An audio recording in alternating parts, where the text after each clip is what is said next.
Hello, everyone, and welcome to the show. I'm your host, Rob Hernandez, along with Joshua Sean. Hey, everybody. Happy Wednesday. Happy Wednesday, everyone. So, tonight's show, it's going to be pretty fun. We have a special guest tonight. She's a docent. She was a docent at the Whaley House, which is currently closed, but set to reopen soon. No dates have been set yet, but we're going to talk about her experiences there. So it's gonna be a fun time. And then Josh, you know us. We're gonna probably have some word salad for everybody. Oh, always word salad, Rob. Always. Um, yeah, so tonight we're just gonna start off the show by we're gonna start doing like a recap of the Saturday show, what happened on there. And this past weekend it was pretty crazy, to say the least. Um and I know that Josh watched the show from a remote location. Unfortunately, he couldn't participate. Well, he did want to participate, but go ahead and tell him what happened, Josh. So, this is the first night this past Saturday. I started working at a new location, basically being subcontracted. And I'm setting up templates in a DAW or a DAW to, progress and get ready for the next week. So, I can listen to the show in my ears, but my eyes have to be on this screen. I have to set up these templates. The most boring work in the world, but besides the point. So I'm listening to the show going, okay, this is really cool. This is really cool. And setting up my templates. And then, as we all know, what happened towards the end of the show is the equipment goes off and we're still hearing communication, essentially disembodied voices, EVP in the room. And I'm thinking to myself, okay, Rob left something on, just kind of thinking, in my subconscious, and I'm still working. And it was continuing. And that's when I stopped my work and looked at my phone, and I looked at Rob, and I could see his genuine expression of, I didn't leave anything on. Like, what's going on? I can't figure this out. And then it hit me like a ton of bricks, and I got that hot, excited, butterfly feeling in my stomach, and started kind of getting hot. Like, oh my gosh, like, is this, and I started texting Rob feverishly, but I still couldn't join the show because then I totally would have been distracted from work, and I had to get back to work. It was a new location, new manager, the whole thing. So everything culminated at one time, but I couldn't believe it. I mean, Rob, I think I talked to you after the show. I'm like, are you sure there was nothing on? Are you sure? And he's like, no, I triple checked everything. Absolutely everything was off. There was nothing left on. So I'm still digesting that, loud disembodied voices, EVP, that we could all hear. Yeah, so here's the thing. So, I mean, like, I was like, what the hell's going on? But at the same time, I'm like, wait, you guys can hear this? Because I thought it was just, I was only hearing it. Um, and then everybody's like, no, I can hear it. And then I was like, wait, what did you just hear? And then somebody said it sounded like a little girl talking. So, and then it sounded like it was coming from outside, but you guys were also hearing it. And so, like I said, like we were talking, so like with this mic, it's a dynamic mic. It's not like a condenser mic. Condenser mic would pick up it'd pick Right. up an ant farting in the corner of the room. Where I this, would use a different example, but okay. but this, you have to be talking directly into the mic, because it's omnidirectional. Um, but then, not only that, people started hearing footsteps. Um, I saw a shadow literally walk by me right here. And then somebody else said that there's somebody standing behind me. And then the voices continued onward. And I'm like, oh my God, I'm so glad that, that you guys are witnessing this, because this is what I was talking about. This is how my experiment started. Was I play frequency, and then I started getting um voices communicating using using that audio. So it was just amazing when that was happening. And I'm just like, so part of me was like freaking out, part of me was excited. There was a lot of emotion going through.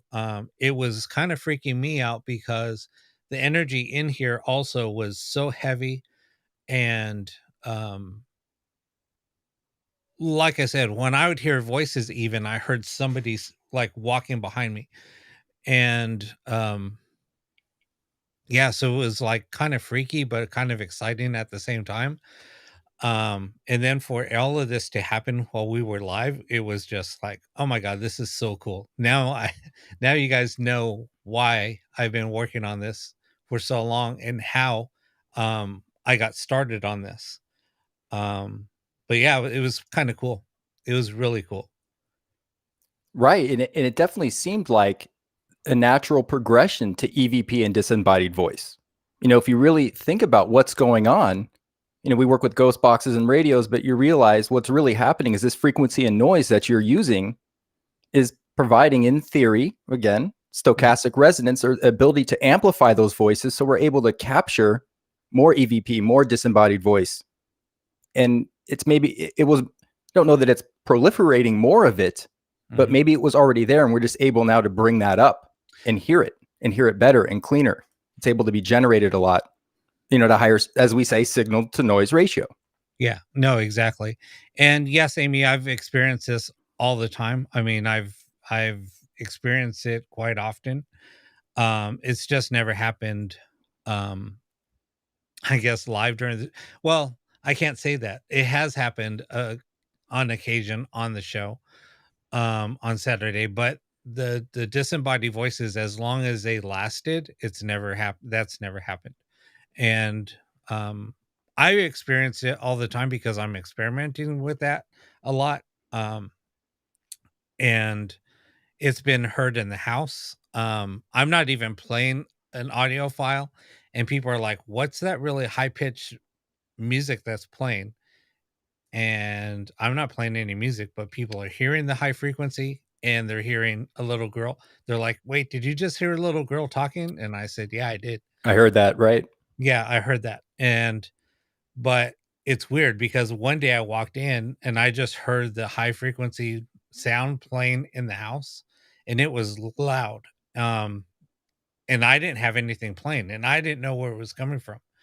Um, and then shortly after that, I just heard like a giggle, footsteps, and then everything just was gone. So yeah, that's happened a few times. And it's happened when other people were here and witnessed it. So um yeah, and that's basically when I started playing around with this new project and started hearing a lot of voices and then getting a lot of other things coming through, a lot of messages coming through. So, Yeah, that was, again, I'll never forget when I noticed you live, noticing there was nothing left on. This isn't, a mistake of the equipment or anything, it was genuine. And that's when you noticed it, I felt it. And I went, oh my gosh, I did stop what I was doing and watch for a few minutes. And then, you know, deadlines, got to get back to work. But that was yeah. incredible. It was No. incredible to witness. I'm glad I know you invited me on the Saturday shows and I can't wait to do them. Last Saturday was very unique, as you know, kind of Mhm. last minute, great opportunity, took it. So had to jump on that. But, if you'll have me back, I'll be joining in the future. And I can't wait to see what happens going forward. Yeah. Like what Amy said, do I think it's a child? Yes, I think it's a child. The history of this location, it the used to be part of the Church of Science. The Church of Science, next door, the property next door was the Church of Science, the Church of Christian Science, the main church. And then this property, um, in this house was the the the the nursery or the Sunday school for the kids. And there's still stickers that some of the kids have put on there. The pre the so the current owner, um, she never pulled off the stickers, and she told me never to take them off. She just likes them there, because they were part of the church. So And then there's been 2 other deaths here, and there's a 4th spirit here that we think is tied to the child. And um, but there's some other spirit next door at the location where the Church of Science was. So, and there's also some dark history behind that. So, but I'm not going to go into it right now. Well, I'd love to hear more about it, but you know who we have in the green room right now. Yep. So we have our special guest in the green room. Chubby Mahadevan is here, and she was a docent of the Whaley House and the Whaley Museum, and she lovingly and passionately calls it her house. This is how well she knows the house. And I am so excited to hear her experiences. And I'm sure, Rob, I know you are too, and I know our audience is. So let's just do this. Welcome. Hi, Judy. Hi. How you doing? I'm doing good. How are you guys doing? Doing good. Good. Thank you so much again for joining us. It's truly an honor. I can't wait to hear what you have to say. Yeah. Thank you so much for having me. Oh, it's our pleasure. Yeah. I was just reading the comments. So go ahead. So let me ask you this: when was the last time that I know that so tell us on what's going on with the Whaley House. Let's just start there. Like right now, what's going on currently? Currently. So Old Town Trolley Tours is taken over. So when I worked there, I worked for Save Our Heritage organization.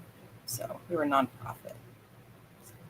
So then the trolley tours want to turn it into profit, correct? For profit, yeah. For profit. Yeah, that changes everything. So it sounds like they'll probably open in October. So Gotcha. So you were telling us before, off camera, well, before we started the show, you said that you're very attached to the house. Can you tell us a little bit more about that? I think because like for any anniversaries, birthdays, I would always bring flowers or cupcakes or anything that family member loved. So, and I feel like I just have like a deep bond with that house and with the spirits in there. Mm-hmm. So, I don't know. It's kind of weird, but no, I mean it's like not, that house.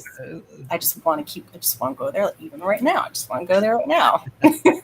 No, I mean, but that's pretty common when I mean, because I facilitated a couple of locations, and the one location that I was there, I spent so much time there, doing research when I wasn't doing tours and things like that. So, so I know, when I found out that the building was going to be condemned and I was no longer going to be able to go back, I literally jumped in my car, went back one last time, and literally cried walking out because of that deep connection with the building. So no, it does happen, and I've seen that happen. So somebody's asking, what's the story behind the Whaley House? So we'll take questions in a little bit. I just want Julie to kind of tell us a little bit about what she's experienced and things like that, and some of the things that she knows about the house. So go ahead. So what was that? I said I'm putting you on the spot. Oh, it's okay. So some of my experiences, well, the courtroom is my least favorite room because I almost passed out in there once. I just walked in there at the wrong time. I just felt like energy just went right through me. I got really lightheaded, dizzy, nauseous. It was the strangest feeling. I was like, okay, I have to step outside for a minute. I was like, I'm not passing out. So what happened? Was there any stories behind that may have occurred or rumors that may have happened in the courtroom?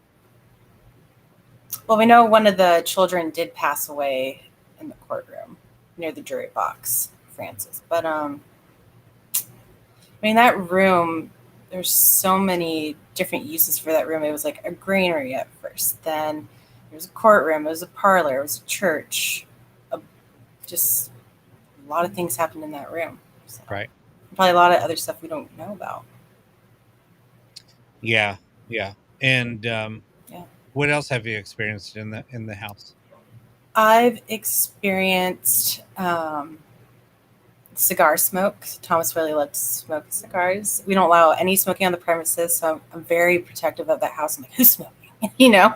So I'm like, go out on the porch. I'm like, okay, there's no one. And even guests are like, it just smells like someone just like poofed it right in front of your face. And people are like, whoa. Or I've smelt perfume in the house, like old scent. It's followed me around the house before. I'm like, okay, you can follow me if you want. One thing, I did almost get pushed down the steps once. I felt hands on my back. And this is before we opened too. So I was cleaning upstairs. You know that feeling where you don't feel alone. You feel like you have eyes on you. Yes. Yeah. I was like, I'm like, okay, I'm going to give your space back. I'm going to go downstairs. And then I just felt two hands I was like, that's not okay. You do not push me. Like, I just showed them I'm not afraid. Right. Or if we would be downstairs too, and like supervisors, they'd be like, hell no, I'm not going up there. Like if something falls, I'm like, I'll go up there. I'm not afraid. Right. Let me up there. Was there like any particular other areas that you really liked in the home? I loved the theater. That was probably one of my favorite rooms. So a lot of people don't know like the layout of the house, but upstairs there's when you go upstairs and then you kind of make a left turn and then another left and you walk straight back all the way through. In the front of the house there was upstairs, right? I guess it's because on it's weird. I just the way the layout of the house is just kind of bizarre. But in the front of the house, there was up on the second floor, there was a theater, and it sat. How many people did it seat? About 50? 150 people. Okay, I didn't know it was that. I thought it was like 50 people. I didn't know it was 150. But yeah, see, that's pretty big. Right. Yeah. So, did you have any experiences there in the house or up in that room? In the theater? Yes. Mm-hmm. I remember I was talking to a couple up there, and I saw like a tall shadow figure just like walk right by. I didn't say anything. I was like, okay. And then they were like, I'm like, are you guys okay? They're like, we just saw a shadow figure. I'm like, okay. It wasn't just my eyes playing tricks on me. So I've had my shoulder touched. I'm like, hey. So it's probably Thomas Tanner up there. Right. So I've had my hair touched. I'm like, ooh. Like he likes to mess with girls up there. So right. Yeah. Can you give? So there's a lot of people that are in the chats, and people are wanting. They don't know much of. They've heard about the Whaley house. They heard that it's pretty cool. Right. Can you give a little history behind the house? Yeah. So before the house was even built, this is where the gallows stood. So, and Thomas Whaley, who built the house, he was a witness of 3 executions that took place. And then the land went up for sale around like 1855, and he bought it. And then he decided to build his house there. So a lot of people are like, why would he, why would you buy a property where the executions happened? It's like, well, the land was cheap and he was a businessman, so he jumped on it. Right. And he wasn't superstitious, so. Right. And he took, well, I know that he witnessed some of the hangings, correct? Mm-hmm. Right. And he participated in an execution of Firing squad. a firing squad, right? Antonio Gara, yeah. Right. So, yeah, that's pretty crazy. Yeah. Yeah. So, what else have you experienced there in the house? It's not just or other people. I mean, other people. There is this one mirror downstairs in the guest bedroom. People, because like during the tour, I always tell people take tons of photos. You never know what you might capture. Right. I remember this one girl, she was with her dad. She was a teenager and she was like shaking. I'm like, are you okay? She's like, no, who is this in the photo? And it looked just like Anna Whaley, like to a T. And it kind of freaked me out too. I was like, okay, she's in here. So, and sometimes when people are going up the steps, sometimes they just feel like they're frozen and they can't move. Right. Yeah. Paralysis. Yeah. Ooh. Mm-hmm. That's serious. Rob, have you experienced that on any of your investigations? Not necessarily at the Whaley House, but anywhere else. Is that a common occurrence? Any type of paralysis or temporary? Yeah, that does happen on occasion. Wow. Some people will. I mean, here's the funny thing. Is a lot of time when you see an apparition, and I've talked to other people that have experienced this. So whenever you see like an apparition, it's almost like you freeze. It's like, I don't know if it's shock, but it's almost like a period of like 2 or 3 seconds, and then you like snap out of it.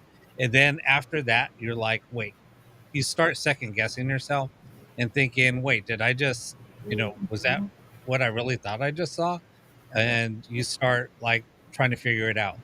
You'll start looking around, start walking around, trying to figure out who was, was anybody else in the room with me? You'll try to go out and look around to see if maybe it was somebody that walked by and now you're trying to find that person. But no, they don't. You kind of, then later you might talk about it and say, no, there's nobody here about that. And then someone will say, well, it's been what was that person wearing? And then you describe them and they said, no, yeah, that's, that person's normally seen in that room. So yeah, I did see an apparition in the courtroom. Which really, it didn't freak me out, but I was in the house alone, and we closed. So we'll close like an hour early. Close like around 4. And we open up at 5, just like clean it up. No one was in the house.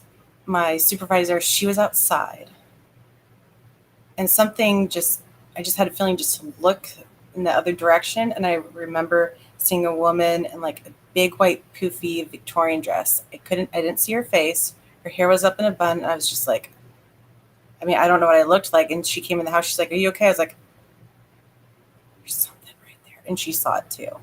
Wow. And I turned the corner. And of course I'm like, I'm going to go see, I need to see this. So then I go into, my favorite room, the courtroom. There's nothing. So people in the chat room are saying that they thought they heard a little girl. You don't have any kids in your house, do you? Me? No. Okay. No, I don't. No. I just have a fur baby. No, people were asking.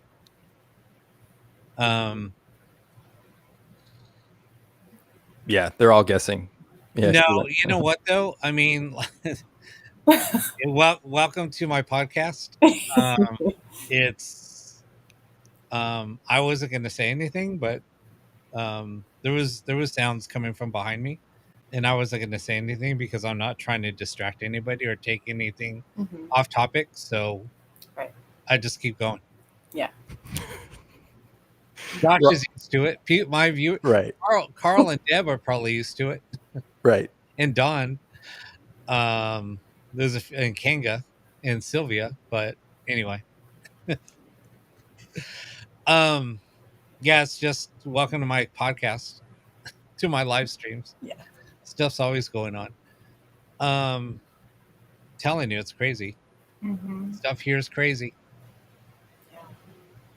Yeah. What else was I going to say? That's right, Kenka. So the Whaley house, I've been there several times. And so like I said, the layout's kind of cool. So when you walk into the house, to the far right or to the far left would be the courtyard.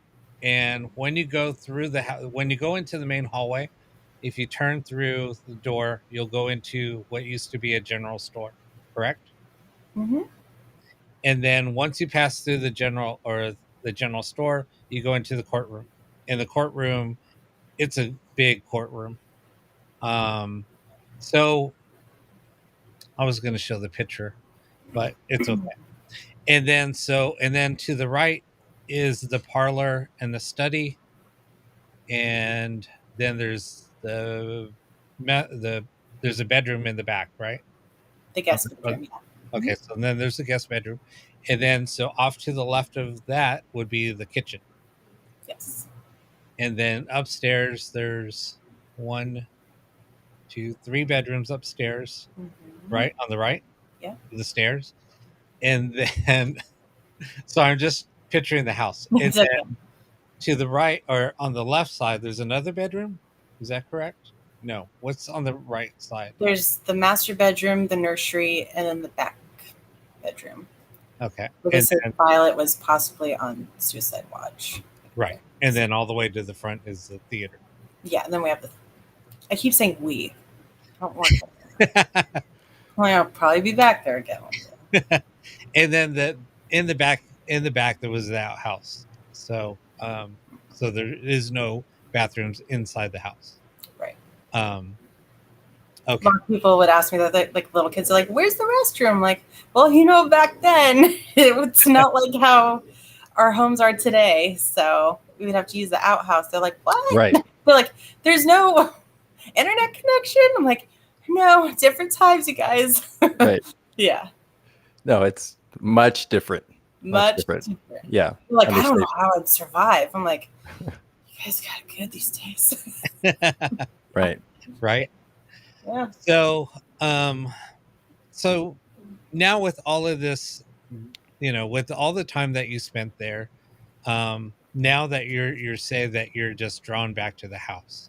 I mean, is it like does it feel like you have to go back to the house? Yeah. You just want to drive by? You just want to go right now.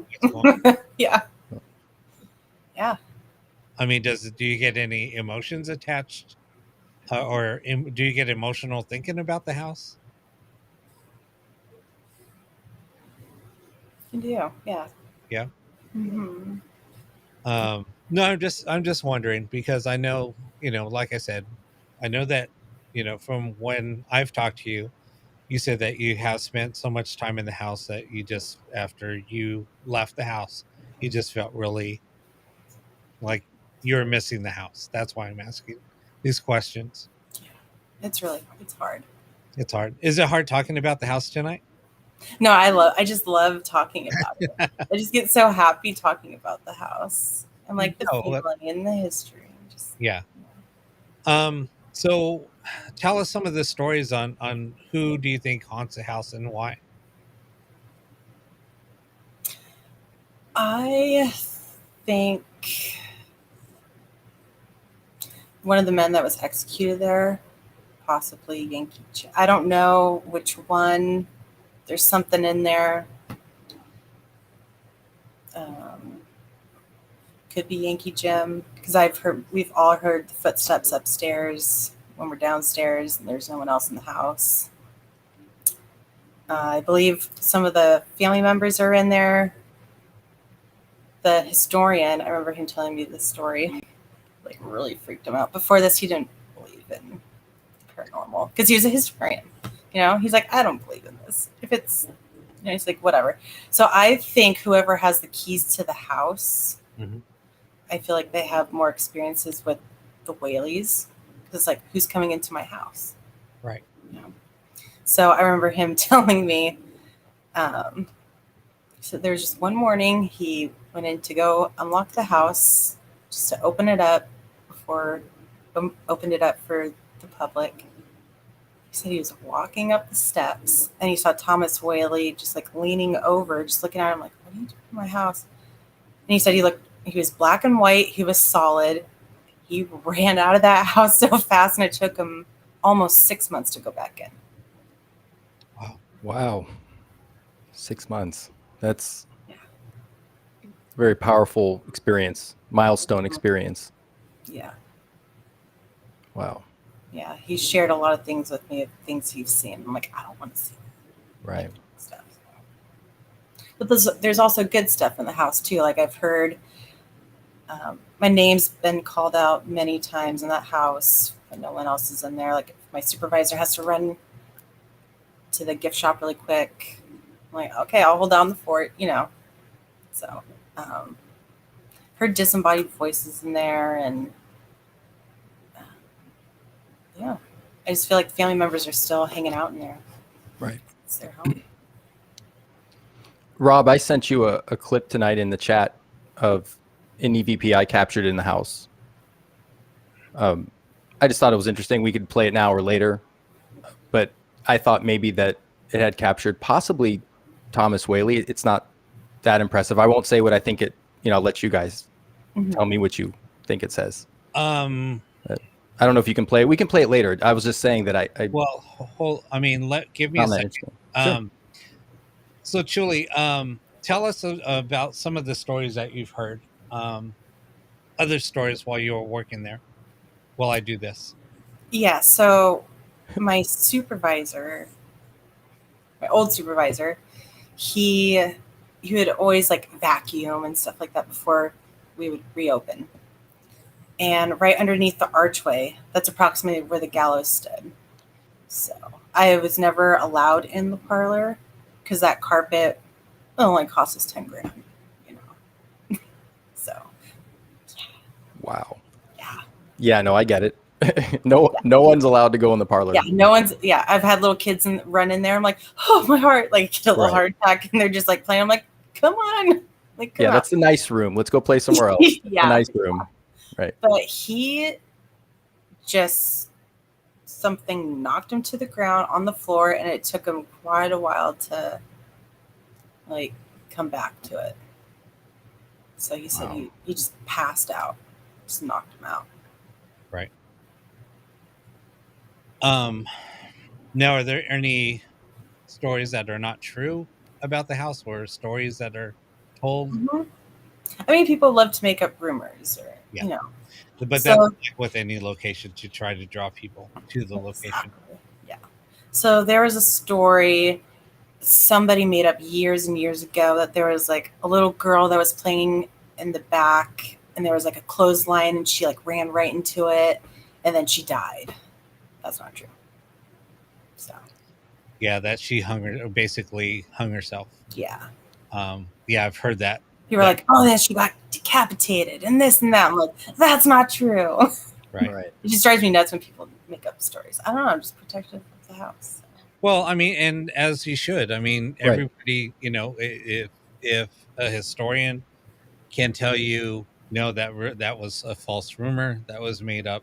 And that's the thing. I mean, when you start working at a location and you start gathering information, I mean, that's, that you do have to seek out the historian who knows most of this information about this. Like with me, I had to go to a records person that was retired, and he knew the records inside and out. So when I went and I was sharing some of the stories behind the location that I was at, he was like, how do you know this? Where did you get this from? Right. The only people that know these stories are the people that worked here. And either it was booking, or the people that worked in the courtroom, or the judges, or the records keepers. Those are the only. It was all staff. So how are you finding out these records? Right. And I said, this is how. And they were like, there's no way. And they were like, he's like, I'm like baffled right now, because there was and I got all of this from EVP and from doing different ITC sessions where the girl said the judge put me in the room with so and so. He threw us in the same. So when I brought this to the historian, he said, "How did you get this information?" And I told him he thought I was crazy, and so I said, "No, look, this is what happened. This I was in this cell, and I knew that this was the women's part of the jail. I asked this question, and she said I was arrested. And I said, who was your cellmate? And she said another name. So when I went to the historian and I said, I got these two names in this cell, and he said, what are you talking about? How did you get this? Who are you talking to? And I said, I got these on recordings, and I played back the recordings from him, and he literally looked like he saw a ghost, and excuse a pun. And he said, Rob, these two girls were feuding. They were next door neighbors. They were feuding. The police were called out so often that they finally arrested them. Their punishment was the judge said, I'm arresting both of you, put them in the same cell. He said, you guys are not leaving that cell until you end your feud. So they did. And that's how I got it. And people, and the person I told the story to, he was like, there's no way you know this. And then he confirmed it by telling me the story on why they got arrested. So yeah, it's crazy. It's so crazy. Right. So yeah, I mean, there's always rumors and stories about locations. And then when you do have to get those rumors, and that's why there's always myths and legends with locations. And a lot of people will say, you know what, none of that has ever happened here. It was all rumors. And a historian, you can talk to the historian, here you go. And they'll say, no, the only reported sighting or things that have happened here is with this. All these other stories they're hearing are all made up. And they do that just to try to get people to go to the location. Exactly. But anyway, same thing with Queen Mary. I can tell you a lot of stories about Queen Mary. But anyway, so now do you feel like there's anything dark in that house? Possibly. I never felt anything dark. I did feel sick at times. I'd be like, oh, I just feel really nauseous. Or you feel like you're like rocking on a boat. Ooh. And you get seasick. Like, yeah. I was like, I need some Dramamine. Right. Yeah. So like I'd step outside, like my old supervisor, he's like, just go outside for a minute. He's like, you're just really sensitive to the energy. So right. Yeah. I mean, is there reports of people having to leave because they felt sick? Yeah. Had people pass out, had to like help them. And yeah, it's crazy. So we're going to play a quick EVP, and then now, have you heard any cool EVPs that were captured there in the house? Did anybody share any with you? Actually have not. No. Have you heard of any cool EVPs that were captured in the house? I've heard of stories, like my supervisors have told me, but I've never heard of them. No. All right, so I'm going to play. Hopefully, we'll be able to hear this. Let me just try to play it, see if we can hear it, see if you guys can hear it. No, it's too low. That's good.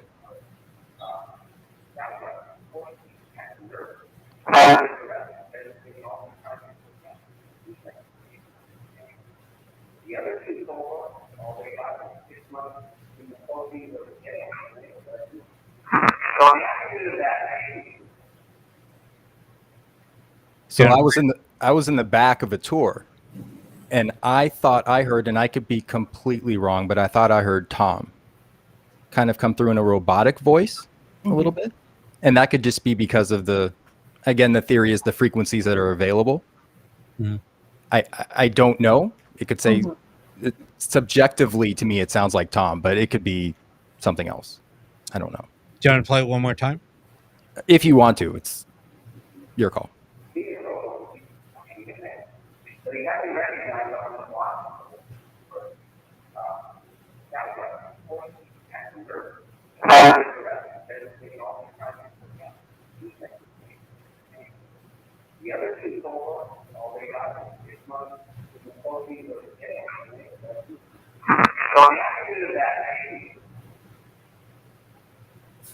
So I'm not sure what that last clip says when you hear something cut in, but it sounded like the first one to me said Tom, but I don't know. I just thought it was interesting. Yeah, it sounded like Tom. Yeah. I've recorded that. I've used that recorder hundreds of hours, multiple locations. I've never heard anything that loud and that powerful come in. And I wasn't asking any questions. I just had it running. I mean, I was on a guided tour, so I didn't say a word. I just let it run. Right. I was like, wow, this is kind of interesting. But I don't, that's the only thing I experienced. I mean, it wasn't, I was on a guided tour, so, I was respecting the tour, and honoring the house. I wasn't investigating. I just had it in my back pocket and just listened to the tour. That's cool. So, no, I've been to the house quite a few times. Now there was some friends of mine. They run San Diego Ghost Hunters, and Maritza, Maritza, right? Me? Yes. I've never met her, but I know of her. Okay. Mm-hmm. So Maritza was with San Diego Ghost Hunters, and she would facilitate kind of like a haunted tour. It was more of a self-guided tour, but she would be there, and they would kind of do like EVP sessions, things like that. So there was a few people, they had staff, and then Maritza and I forget, and I'm so sorry, I'm just bad with names. So anyway, I forget Maritza's partner's name. Anyway, so Maritza was telling me about an EVP she got. And she actually started talking about it. So other people overheard us talking about it. So she said, all right, everybody gather around. I'm going to tell you guys a story. Yeah. So her and there was the key holder. His name's Victor, right? Okay. So her and Victor were called out it was probably like 4:00 in the morning because the alarms were going off. It was like a fire alarm or something was going off. So they had to go, and anytime they went, they both had to be there. Right. So they both showed up, and there was an officer there with them, or fire inspector, right? I think it was a fire inspector. So they got there, and they walked in. They did a walkthrough of the house. Nothing was there. So so they were turning around to walk out the front door, and the three of them heard a woman yelling at them, "Get out of my house." And it was a disembodied voice. And Maritza caught it on tape or audio, so she played it back for us. And she said anytime she would walk through the house, no matter if she got called out, it was anytime she stepped foot in the house, she would always have a recorder on her, and she would always hit record and then just carry it around with her. And she would had it on like a little drawstring, so she'd put it on her clipboard and walk around with it. And that was Maritza. Yeah. So I was there with so that night there was an argument upstairs with a couple of people that I was with. So and if there's any type of negativity, people being too loud, people being like, goofing around, they'll kick them out. They will be asked to leave. So so there was an argument happening. They were kind of getting a little heated. So Maritza asked me to escort them out. So I talked to them, and then I walked them out, and I had a recorder going at that time. And so we walked out, and I said, what was this argument about? And I went to go play back the tape to see what they were arguing about. And what did I get? I got somebody yelling, "Get out of my house." And I played it. So I ran back in the house, found Maritza and said, "Hey, come here. I need to play this for you." So we went back into the general store because nobody else was in there. We shut the door so we can have a little bit of quiet. And then I played it back to her and she said, "Holy crap, Rob."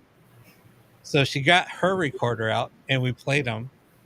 We played hers first and played mine second. And they were identical. Really? Yeah, it was crazy.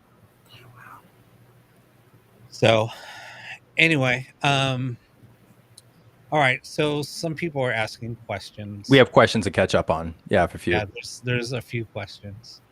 Sorry. Yeah, I'm going to scroll down really quick. Let's see. Yeah, you want to ask the questions? Of course. Oh, okay. Deb Barker, question. Do investigators let the house talk for itself? And I would imagine that would mean observe, I guess be quiet and just observe the home instead of proactively investigating it. No. Okay.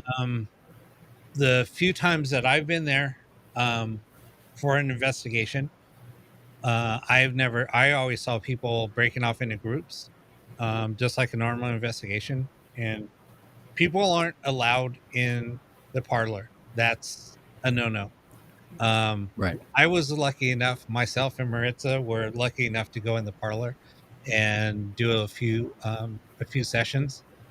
Victor let us go in there. So Wow. Like, I'm so jealous. what's that? I'm so jealous because I was never allowed in there. Yeah. And you were on that carpet?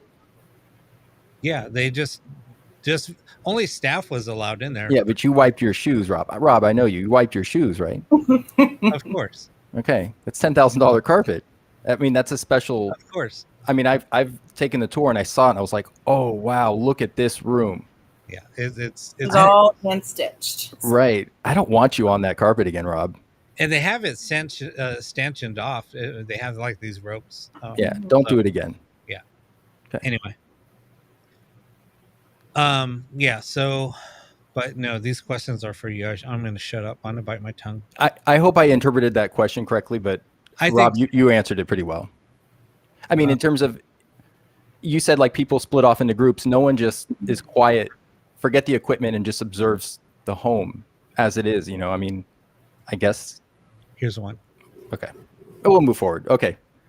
Carl says, can I ask, do you think it's right that spirits are exploited so people can make money? After all, it is their residence. Great question. So basically the ethics of for-profit ghost hunting or marketing the paranormal. I mean, Rob, we've talked about this though.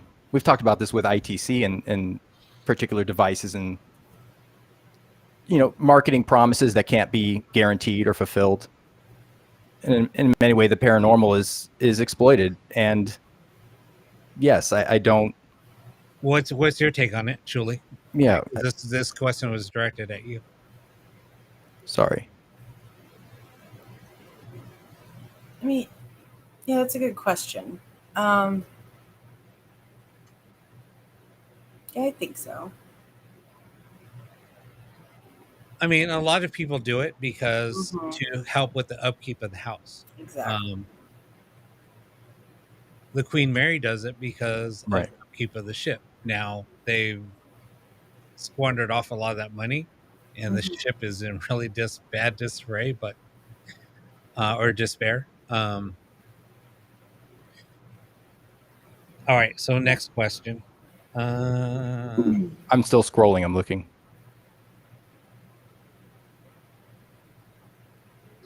They're still hearing talking it looks like there's still people are hearing disembodied voices. So have Okay. you experienced any attachments? That's a great question. I don't even know. I don't know if I have something attached to me. I don't know. I feel like I do, but then I'm like, no, I don't. Do I? I don't know. I do have an attachment to the house. Ooh, okay, interesting. I just... The house is always drawing you back. I can feel it in my heart right now. Yeah. It's almost like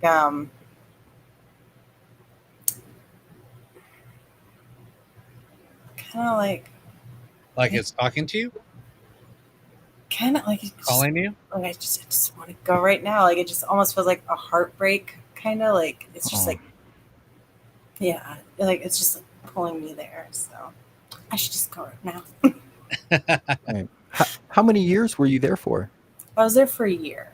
Okay. Oh, so yeah, that is. I mean, that's plenty of time to bond and to. Oh yeah. I mean, it becomes a part of your life, and we all have our passions and the things that we really care about and love in life, and in many ways, you're lucky you found that. Most people don't go through life and don't have something they're passionate about or something they care about, or like you're concerned about the historic preservation and the truth coming out about the house and debunking any type of myths. And that's it's impressive that when you think about it, also that you still feel this attachment and very much alive. There's still a connection that's alive, and you feel that. And we talk about that a lot, Rob, when we try and bring up string theory or quantum physics or bring up science into this, and how that connection exists. Mm-hmm. In many ways, it can be explained, hopefully one day, through mathematics and science. It's interesting. That's what's kind of driving me crazy right now, because I'm like, what is going on? Because I have cried before. Like I keep myself together, Right. But then there's just times where I'm just like, I just miss that house so much. And I just break down. So like when I would clock out, I would stay and help. Right. Yeah. Is there anything along those lines? Is there anything in the future, somehow, some way, that you can still do with the house, or be active with the house in some way? Am I to understand this new group that took over, that's for profit? Right. There are no opportunities. So I think they are hiring in February. That's what I've heard. Okay. So who knows? We might see her back there. Just might see me back there. Just right. love the house so much. I think I just formed that deep connection because, like when Violet passed away, because she committed suicide, like in the outhouse. Like I made a little something for her, and then I would bring flowers, and like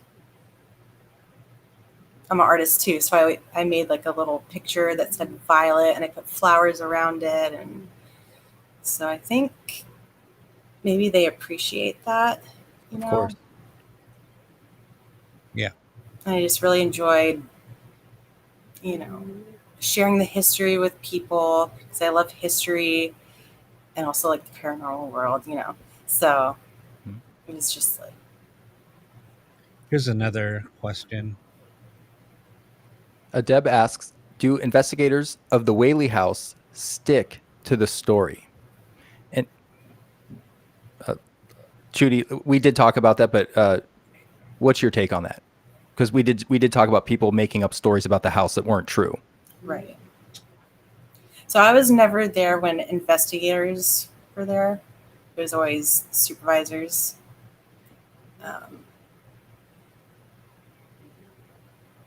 I don't know. But I know other people have made up rumors, and there'd be other companies that would go to the Whaley house, and they would go like in the back courtyard, and they would make up stories. I'm just driving me nuts, 'cause I'm like, that's not true. That's not true. Right. I'm like, nope, that's not right. Nope, wrong. So, right. Yeah, it's just to make money. So, yeah, the only investigators that I've worked with were, like I said, they were facilitators of the house, so they stuck with what happened with Anna, what happened with Mr. Whaley, what happened with Violet, right, and the other girl that passed, and then the dogs, because there are spirit dogs there also, and a cat. Yep, Winks, little black cat. Yeah, I did see her in the hallway, and I thought I was hallucinating for a second. I was like, "There's no way." Oh, so you saw her? There's times where I second guess myself, like, no, my eyes are just playing tricks on me. So, but. Oh wow, I'm glad you shared that. Oh, that's so cool. I don't say that because it sounds crazy. Yeah, I saw a cat. Oh, you should hear our Saturday shows. This, please.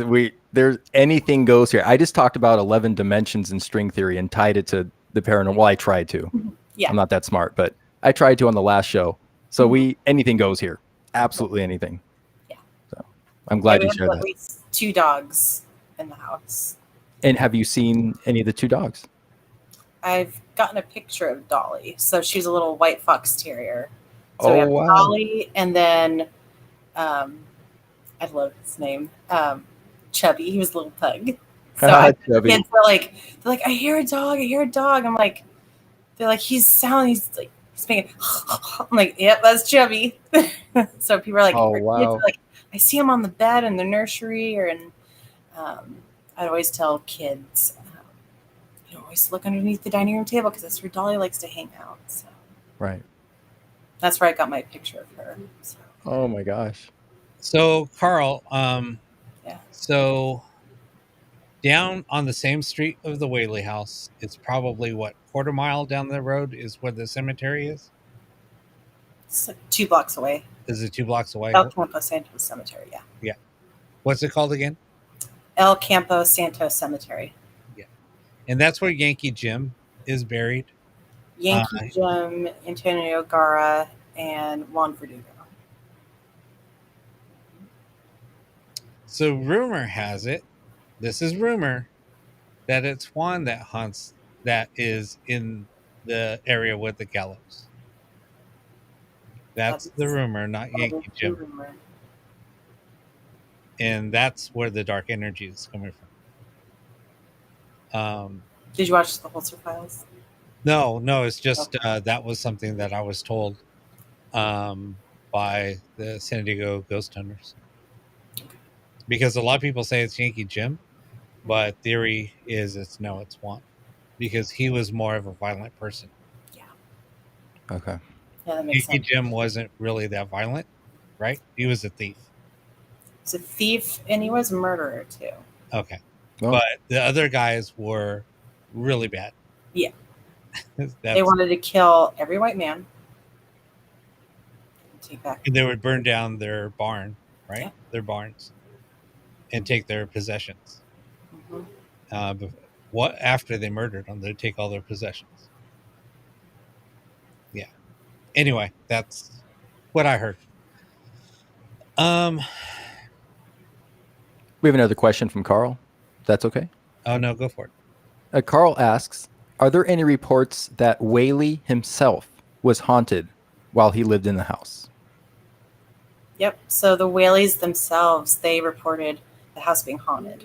They did. So Thomas Whaley, he was the first one to experience it. So he actually heard the footsteps upstairs.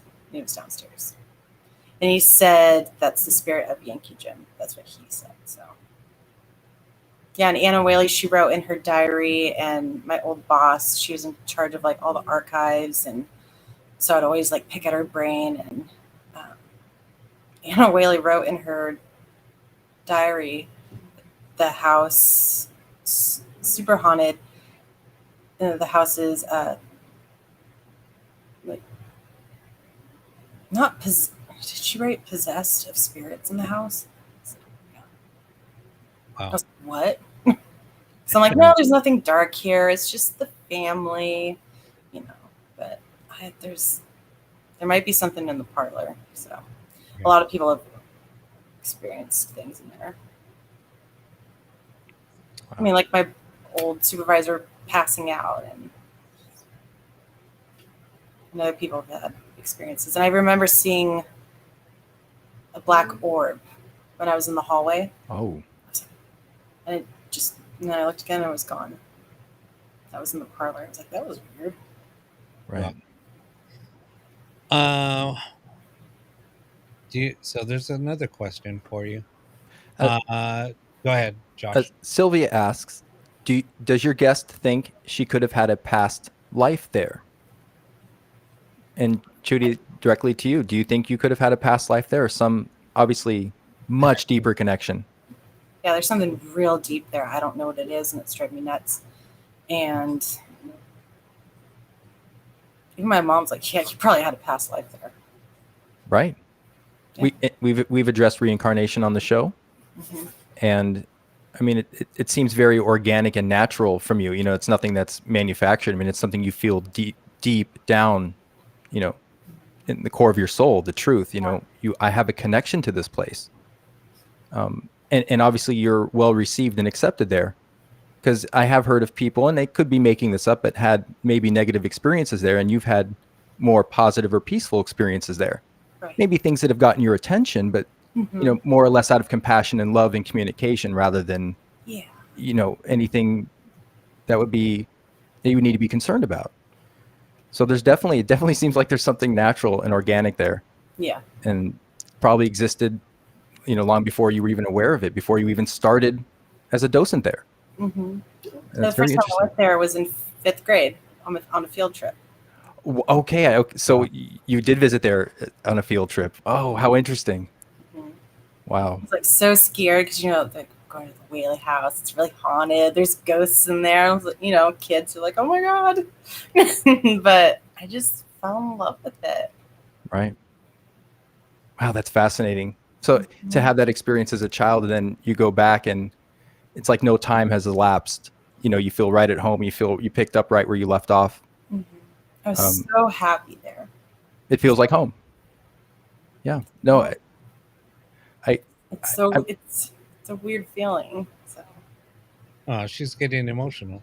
No, but we talk about real emotion and feelings here. This is real life on this podcast. I don't want to sugarcoat anything. I mean, there's nothing like being at home. No, exactly. But I mean, that just shows, the only reason why I said that was because that just shows her passion and her connection to the house. And I'm not going to lie. I mean, I've gotten emotional on this show, right? Several times. And, it's just, when you talk about something and it's that you're that passionate about it, or it just has that much feeling and that much, your raw emotions just come out, and that's just, it's a good feeling that you have that. Right. And to know that now that you have identified this, no matter where you are, whether you're at the location or not, you're always a part of the house. The house is a part of you. I mean, that doesn't go anywhere. That doesn't change. Exactly. So there is maybe the silver lining to this is that proof that connection will always be there. And whenever it's meant for you to return, no time will have elapsed. You pick up right where you left off. Exactly. And that's important to identify.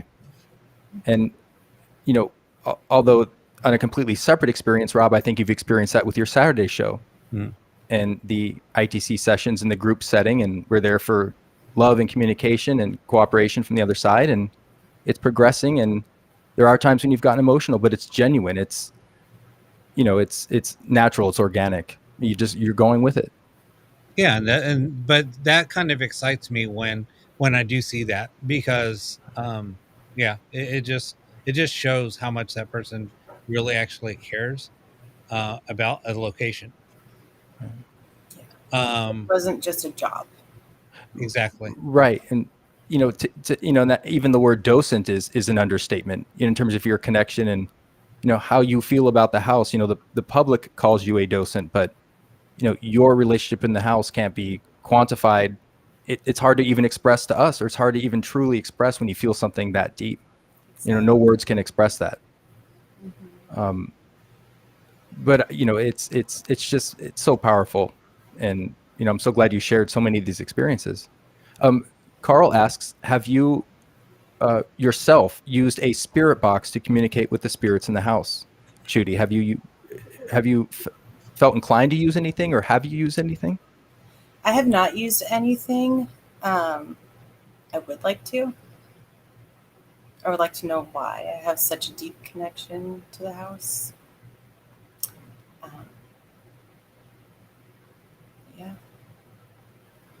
No, I haven't. So it'd always be like working, or. Of course. So. I feel like your connection is almost beyond even using an instrument. You feel it so deeply that you already kind of inherently know what you need to know. But I'd imagine that would be interesting if the opportunity arises to see what maybe any other pieces of the puzzle could be discovered. Exactly. Ben Here's says, another question for you. oh, Amy asks, Chudy, does Chudy wish she could buy the house? Oh, yeah. That's an excellent question. Yeah. Right. See, without hesitation. Well, and I would want, I mean, understand what I'm saying. I would want that house in your hands, or someone who has that connection or has that deep passion for preserving it in every single way. I mean, that's who the house should be in the hands of. So I care so deeply about that house. Right. Well, and it's reciprocated. It sounds like, and again, I'm not as knowledgeable as you, but the Whaleys, the family that's there, you're part of the family. You're welcome there. I mean, you wouldn't be feeling this way if you didn't feel reciprocated or welcome as well, you know? So there's that comfort level on both sides. Yeah. Very powerful. I do remember this was like a really special moment I had.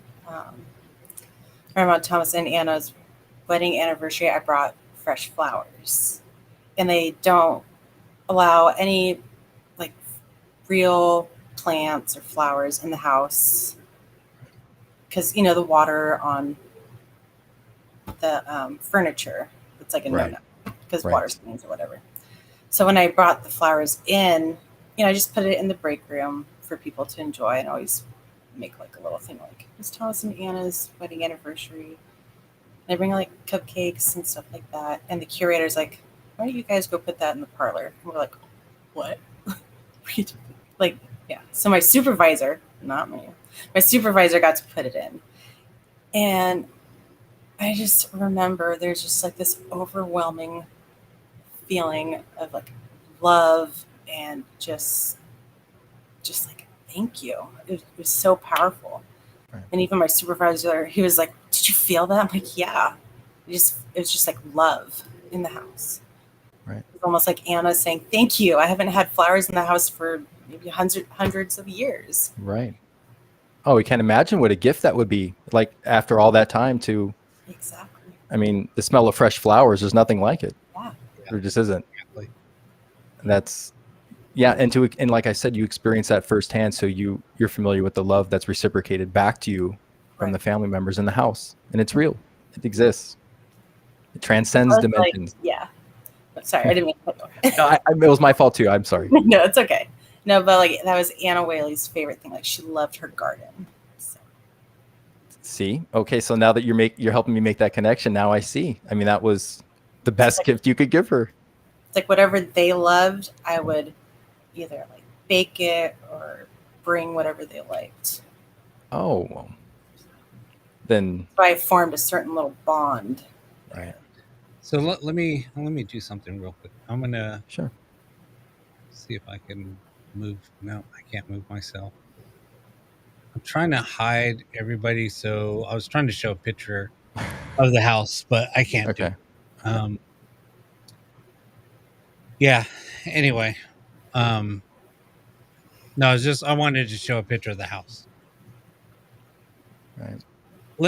I'm gonna hide us real quick, and then so you can see the picture of the house, so everybody can see the picture. Sure.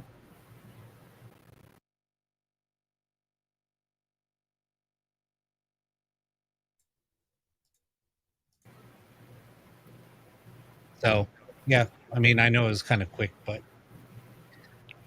I mean, just to be objective, the architecture is charming. It's just, I mean, from any angle, it's just a charming house. Even if you don't know the history or you know nothing about it, it's kind of a timeless design. Yeah, it really is. Here's another question from. Carl has a question, it looks like. Yeah. Carl, thank you, Chudy, for answering these questions for us, too. I really appreciate it. Yeah. Kanga says, is the deep conviction to a particular person or the house? So I guess to be specific, Chudy, do you feel just a connection to the house and all the spirits or family in the house? Or is there maybe one that pulls you more than the other? I kind of had, I had a connection with the house. Like I always want to make sure it's maintained well, and like especially the grounds, even the grounds. But I felt like I kind of had a connection with Violet. Right. Yeah, right. Yeah. Carl has one too. Julie, where is the house located? It is, just to be very general, San Diego, California. For our international listeners, the southernmost part of California, San Diego, California. Yeah, and it's located in Old Town San Diego. It's just a charming, beautiful area. I mean, it really is. Yeah. Everything around there is haunted, pretty much. Is it really? I didn't know that. Yeah. Yeah. Oh my If you go, there's several locations that are haunted. The cemetery, there's always a lot of activity there. There's a couple of there's a bar directly across the street from the Whaley house that is haunted. If you go down to the plaza, there's several restaurants, and there's an old house, and a few businesses are also haunted, and the Cosmopolitan is down there, which is also haunted. Wow. Cosmopolitan's like a huge hotel. That was like the most upscale hotel in Old Town at that time, or in San Diego. It's huge. It's huge. It's very nice. So here's another question from Carl. Carl asks, Judy, I'm sure you could use a spirit box remotely if you have a connection with the spirits there. And that's what part of our Saturday show is. International, our friends internationally and here in the continental US tune in, and then we conduct ghost box or radio-based ITC sessions from around the world. And that is an idea. I mean, I'm sure with your connection with the home or the spirits there, I mean, I'm sure if it's going to happen for anyone at any time, it's going to happen for you. Yeah, exactly. Yeah, I mean, that's a great suggestion, Carl. Amy has a good question. Should I read it? About 4 down. Amy says, Judy, do you feel motherly towards Violet? Do you feel like there's maybe a connection there as a guardian figure? I was very protective of her. I felt almost. There was one time I was sharing her story, like what happened to her and like her story. I try to do like positive stories, but once I start talking about like how she, her husband left her and she went into it, like she got really depressed and she was on suicide watch. Like I feel like whenever I would talk about that a lot, she would like get upset. I was like, okay. That only happened once. I felt like she was like, right. So I am very protective of, if people are like, oh, did she murder herself in the house? I'm like, no, don't say that. It's almost like they're family members. Like, don't talk about family. It's weird. It's weird. Right. My old supervisor was like that too. Well, you're in the inner circle. You're in the family. I mean, you're part of the house. You become part of the family, and I don't want to say routine. That's not the right word, but a sense that you were there so much that, I mean, you treated each other like family in a sense, I guess that you would. And I know that's kind of generic to say, but there's that family connection there. Yeah. And even on my days off, I would go there. I'd be like, what should I do? I should go to the house. Right. Well, but again, we talked about earlier, if you felt that in your heart, you felt that was what was meant to be. If they had given you an impression they didn't want you there, you wouldn't maybe feel as inclined to go there. So that's that reciprocation. You feel that. And as much as, it'd be interesting to use a ghost box there, you almost don't need to. You know that feeling. There's communication just in that feeling. That's really special. Wow. Here's another one for you. So go ahead, Rob. So tell Carl down the street, couple of blocks down near the cemetery, they have little markers. Tell him about the markers. Yeah, so if you go down San Diego Avenue, where the cemetery is, just 2 blocks away from the house, you'll see it looks like little gold coins, like on the sidewalk and in the street. Those are all grave sites. Wow. Hundreds of them. I did not know that. Oh my gosh. Yeah. So I was like, oh, like when I'm walking down the street, I'm like, oh, I don't want to step over you. Right. Because I want to my be gosh, I didn't know that. respectful. Right. You know? Oh, I didn't know that. So wait, let me bear with me. I can be slow at times. They're actually on the street or the sidewalk? They're Mhm. Wow. I feel like we're driving up dead bodies right now. Right. No, I'm just imagining. I'm Yeah, respectful than that, but no, but like as kids, like I went with my friend. She's like, "We're driving over dead bodies right now. Do you want to?" Like, yeah. well, that's what kids say. I mean, that's that's we were in kid. high school. Yeah, kid. I was gonna say all high school. Yeah. Right. Yeah. But oh my gosh, I didn't know that. Oh my gosh, makes me feel. It gives me a little chill. Yeah. Lower back. Oh my gosh. Yeah. So tell everybody where you're working now.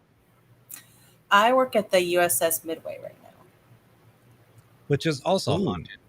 Mm-hmm. Yep. I've already had experiences there. You have. Yeah. Oh my gosh. So in a year from now, we're gonna do another show with you on here, and we're gonna ask you about the experiences that you've had on the Midway. Yeah, there's a lot going on there too. So. Right. Yeah. What else? Somebody asked about a courtroom. Do you know if there's a courtroom kind of near there that they do tours near the Whaley house? An old courtroom? I'm trying to find the question. I know because we had, I keep saying the Whaley house. You could say we. Yeah, we. Yeah, you absolutely. Yeah, the courthouse in the Whaley house, that's the second courthouse, San Diego. So the first one, it's actually at the downtown plaza. Gotcha. Yeah. So I found that question. Was there any more? Does anybody have any other questions? I scrolled all the way down, I think. Here's one. Oh, good question, Kanga. Do you think the mood of the house will change with the new owners?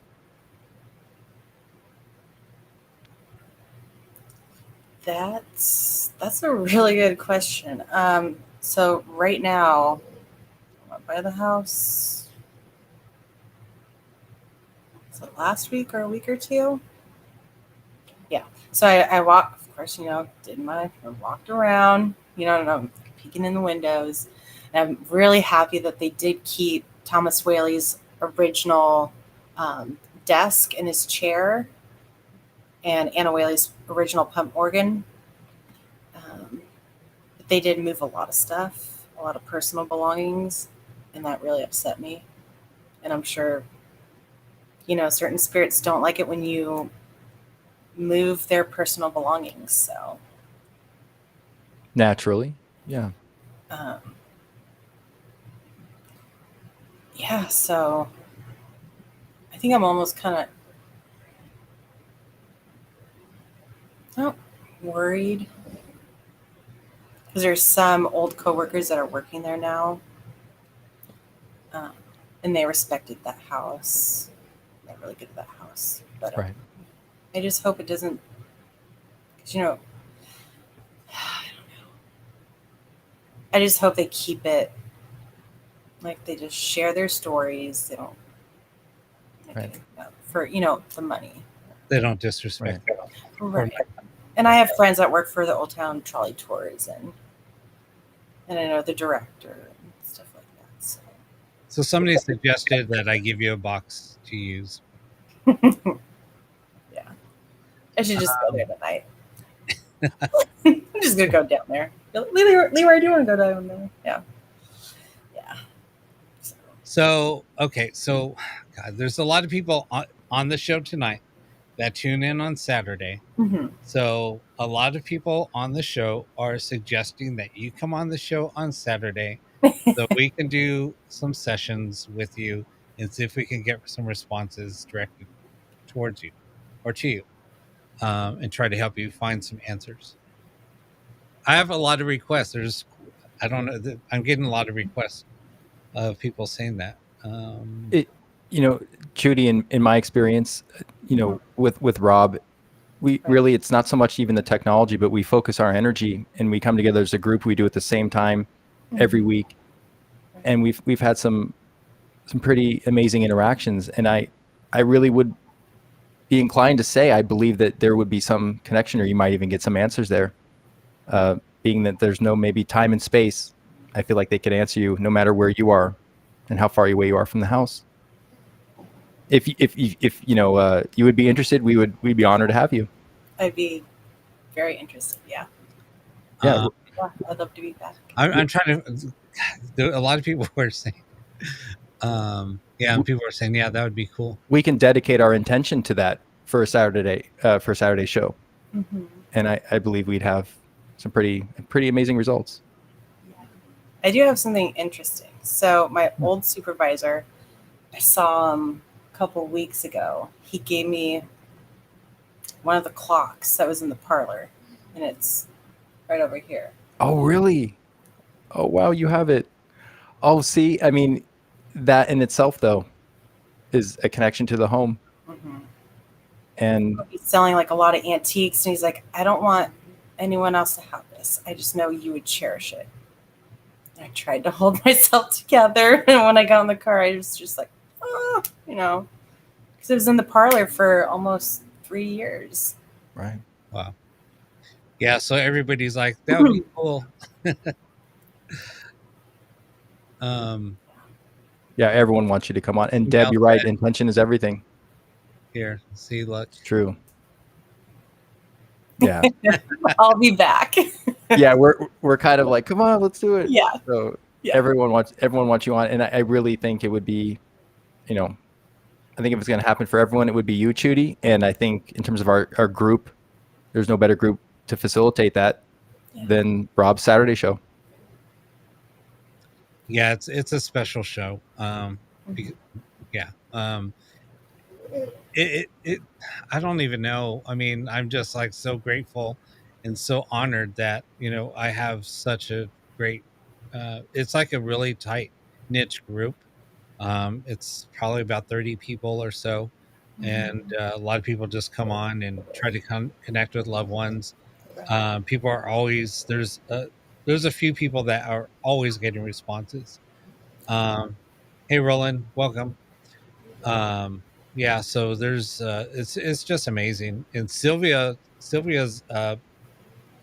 gets connection all the time, so it's really cool. Yeah, we approach it. We're humble. We're grateful.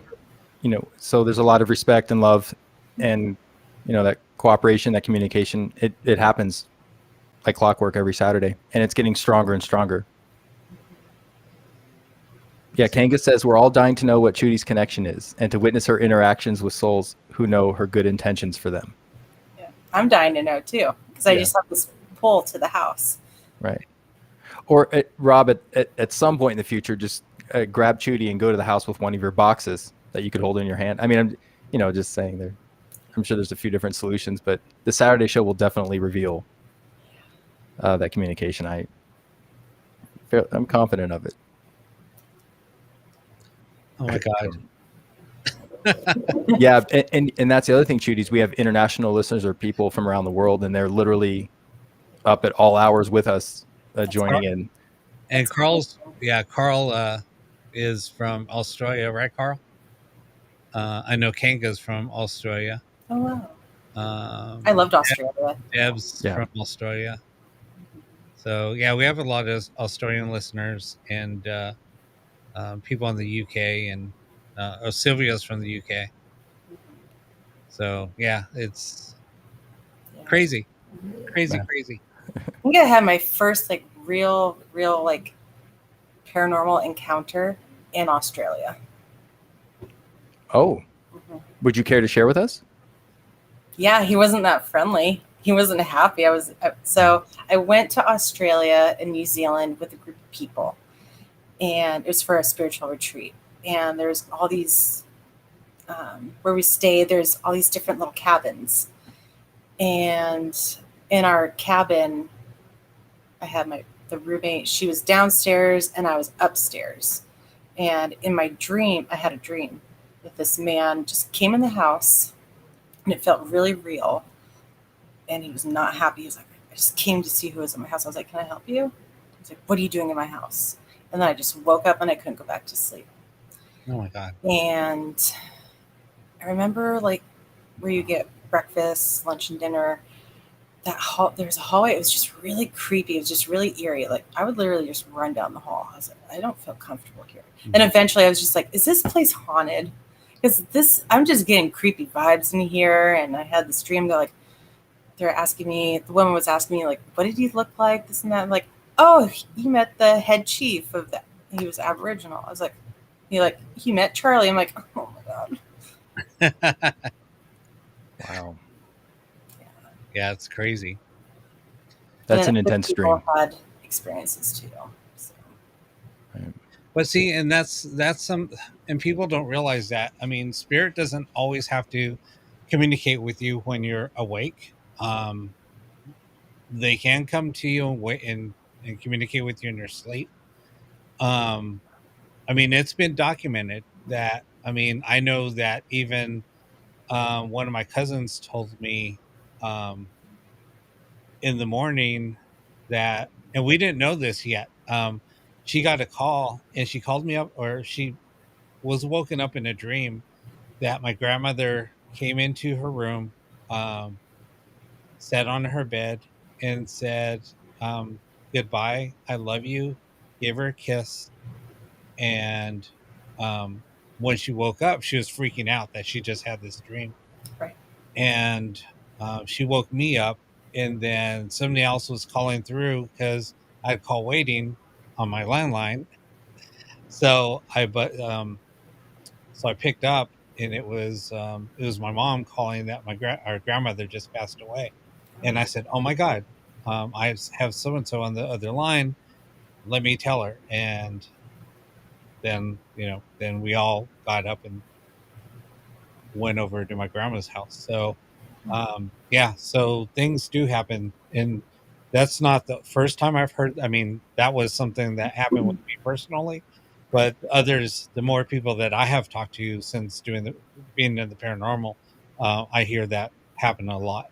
Yeah. I was woken up a few times here in this house by the little girl, me ignoring her, and then she's bumping my bed, and then I look and there's a little girl standing at the foot of my bed. So yeah, it's crazy. Like we said, when a spirit wanted to communicate, they're going to communicate it doesn't matter what means of communication. Right. Yeah, I have vivid dreams about that house, like being in the house. Right. And even working there. Yeah.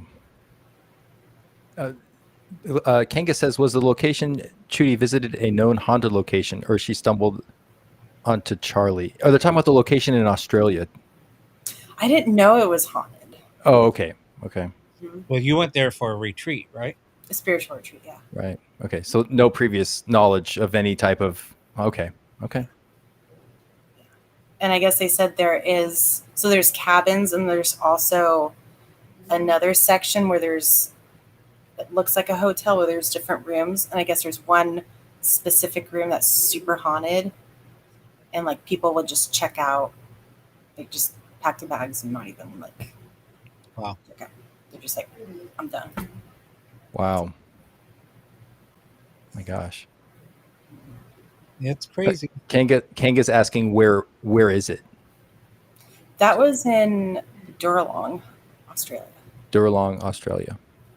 Forget the name of where I stayed. But then once someone else heard I had an experience, they're like, oh my God, like in my dream. So they felt like hands just like went on their arm, and they felt like fingers run down their. I was like, ooh, it's creepy. Yeah. Yeah. That's about it. Let's pack up. Yep. Right? Pack it up. So this is what. Yep. This is what he said about that location. So many massacres, so much blood in the soil. Oh my gosh. In that area. Okay, so there's a complex history there of suffering, sorrow, pain. Yeah. Sounds like it.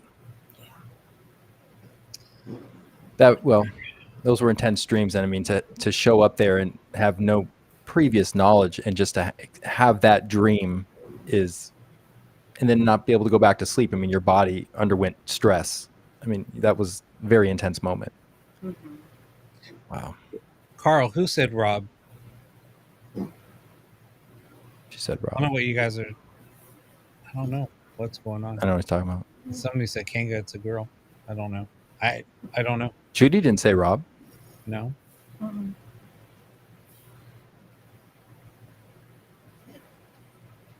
Sometimes people will start commenting, and we kind of, because we're trying to communicate or just have a conversation. Yeah. And so sometimes the chat scrolling and we're like, what? Who said Rob? Right. Carl says Kanga is a girl. So there's some teasing going on in the chat right now. It's a girl's voice, EVP. Yeah, Rob, I think you are. I think throughout the show, and I've kind of been hearing it, but just putting it off in the background. I don't know what that is, but I kind of hearing some disembodied voices. I don't know what's going on over there with you, but I'm hearing something. I don't know what it is. I don't hear it now, but I heard something earlier, just once. Yeah, it sounds like there's conversation going on. I don't know what that is. Mm-hmm. Oh, I'm sorry, Kanga. So sorry. That's why I always ask for people's names. Kanga says, no, I am. No. Okay, well, see, I'm not catching up with the chat, so No, Kanga's a girl. I said, he said. Oh, okay. Wait. Okay, I'm not following the chat. Okay, I'm not going to jump in the chat anymore, just in random places, because I don't know what's going on. And then somebody said, no, Kanga Blue's a female. And I said, yeah, I'm sorry. Well, that was a great place to invest. Okay. You know what? I'm out. I'm sorry, guys. I don't know what's going on in the chat. I jumped in and I thought I saw someone laughing. I don't know. I don't know. I'm sorry, guys. Oh my gosh. Sorry. Okay, now there's teasing. PD says, but are you single girl, Kanga? Okay, so now they're playing around. Okay. See, I thought I sent some playing around or something. I don't know. Mm-hmm. Okay. But, Shooty, there were so many questions tonight about the house and your experience, but what I'm gathering is it's sometimes in life with connections with people, with places, things, experiences, it's hard to put into words. Yeah. Exactly what something means to you. And I think your connection with the Whaley house is unique and very special. And the fact that you even have the clock that's in your house right now you'll always have a connection there. I hope you can join us on the Saturday show. Yes. And we can look into this further, because I think like Rob, I think we're eager to hear some potential results. Mm-hmm. But I appreciate you sharing that, because that's, I feel like a lot of the times people would just, when they talk about a location, be very objective about it. This is what I caught. This is this. But I mean, what I loved about your testimony is there's just no words to explain that deep connection and that love there. And that it goes beyond the surface level of the paranormal, what the public eye and what's on TV. And it's so different than what your experience is and what you feel and what Rob feels for his Saturday show and his experiments. I mean, there's such a deeper level to this. And I'm so glad you shared that deeper level, because I just didn't, we want to hear about did you see anything? Did you hear anything? But to share that connection. That's actually even more. It's so, go ahead, Rob. It's even more, it's even nicer to hear that connection with somewhere that you have that passion. Right. Yes, the stories are great, but seeing the passion, it's just more. There's more of that connection, more of that raw feeling that you're getting, which is even more impressive, because you can tell stories, and is the story fact, or is it fiction, or is it is it legend? Is it is it a urban legend? Is it just somebody made up a story? But then once you have that passion, you have those experiences, then you know that those feelings are real. Because you know when you go to a location, which I've been to several, and they're all repeating the same stuff, and when you confront them on it and you say, all right, let's check out all the history behind it, well, there isn't really any history. It's just hearsay and things that several people have said. Okay, but is there any documentation of this? Is it written down that this actually happened at this location? No. There's no real history behind it. There's no documentation of it. There's no records of that in the history of this location. Okay, well, then it has to be just hearsay. And there's so many of those stories that are made up. Queen Mary, for one, there's quite a few stories. Once Disney took over back in the early 80s, they made up the story about B340, about a room now that they actually rented out, but that was always that was made up by the company. And then there was other stories of the ship that were made up, because I know somebody that actually facilitated the ship. They actually had offices there, and they're like, yeah, no, that story was made up. No, this story was made up. So everything, all the real stories are being overshadowed by the fake stories. And then they said, do you want to hear the fake side of it, or do you want to hear the real side of the stories? And it's like, no, of course, the real stuff. And then, so there's very few stories that I was like, wow, I didn't know that. Wow, I didn't know that. Because these are the documented stories, and they weren't as scary as the made up stories. So they're just like brushed aside.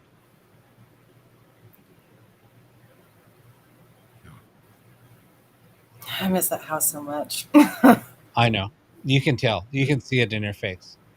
And that's what I'm talking about, that passion, that raw feeling that you get. And and I'm glad that you came on, because sometimes talking about this kind of helps. It helps get those feelings out. And when I first talked to you a little bit about coming on the show, you did sound like emotional, and then I was like, are you gonna be okay? That's why I did ask you that, right. But because that is my concern too. I don't want to bring somebody on that's not gonna, they're gonna be like, yeah, I'm gaining to come on, and then they'll start talking, and then they get so emotional that they're like, you know what, I can't do this. And then so no, but it's great to have you on, and hopefully we can find some answers for you and get you some closure, per se, if that's what you're looking for and you want to find those answers. Hopefully, I can't promise you anything. The only thing we could do is try and see if we can find anything. And sometimes with you having that raw emotion, I found helps with bringing spirit forward to communicate with you. And sorry, guys, I don't know, if you guys are hearing voices, whatever, I kind of right now, I just ignore it. I have to ignore it because I'm trying to do the show. Same thing with Saturday. Sometimes I'm like, but sometimes it freaks me out because I'm hearing things, and then I just don't know if you guys can hear it. But when it starts getting really loud, and then I'm like, holy crap, are you guys hearing that? And then when you guys do it, I get excited. So right. No, I like watching you get excited, Rob. It's inspiring. Anyone know if Mr. Poe's here? I haven't seen Wayne on. I was talking to him. No, actually, I wasn't even talking to him earlier. That was Eric I was talking to. Everyone's saying they're hearing a little girl. You guys are hearing a little girl throughout the show. No, I hear sirens right now. Could be my location. I am hearing sirens right now. So we were snoring on the floor, but yeah, I thought I heard him snoring earlier.